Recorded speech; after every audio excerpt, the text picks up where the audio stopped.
ในวันที่21เมษายน2026ได้มีกองประชุมสรุปแผนพัฒนาเศรษฐกิจสังคมแห่งชาติแผนงบประมาณแห่งรัฐประจำงวด1และทิศทางประจำงวด2ปี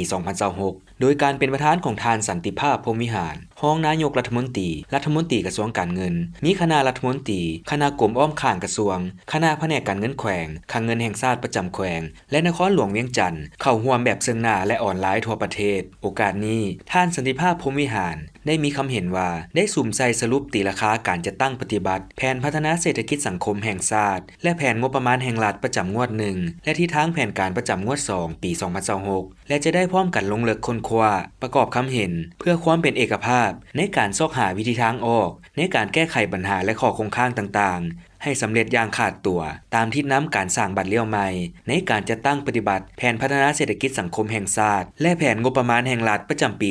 2026บนพื้นฐานหลักการสร้างเศรษฐกิจเอกราชเป็นเจ้าตนเองรายรับภายในกุ้มรายจ่ายปกติภายในและมีส่วนเกินดุลเพื่อสะสมในการแก้ไขหนี้สินภายในและต่างประเทศเพื่อรับประกันให้สปป.ลาวมีความยืนยงด้านงบประมาณมีทุนทอนสะสมไว้เพื่อแก้ไขสภาพความยุ่งยากที่อาจจะเกิดขึ้นในอนาคตจากปัจจัยภายในและภายนอกปี2026เป็นปีที่มีความหมายความสำคัญหลายซึ่งเป็นปีริเริ่มจะตั้งปฏิบัติแผนพัฒนาเศรษฐกิจสังคมแห่งชาติ5ปีครั้งที่10 2026-2030มาฮอดปัจจุบันก็ได้จะตั้งปฏิบัติแผนงานดังกล่าวฮอดงวดที่1ของปี2026แล้วซึ่งมีด้านดีวาระโอกาสและสิ่งท้าทายโดยเฉพาะปัญหาวิกฤตสงครามอยู่ตะเว้นออกกลางซึ่งได้ส่งผลกระทบด้านลบบ่น้อยต่อการจัดตั้งปฏิบัติแผนพัฒนาเศรษฐกิจสังคมแห่งชาติในท่ามกลางสภาพการดังกล่าวแขนงการเงินก็สามารถจะตั้งปฏิบัติคาดหมายเศรษฐกิจมหาภาคได้บรรลุคาดหมายได้ในเบื้องต้นโดยเฉพาะอัตราขยายตัวของเศรษฐกิจ GDP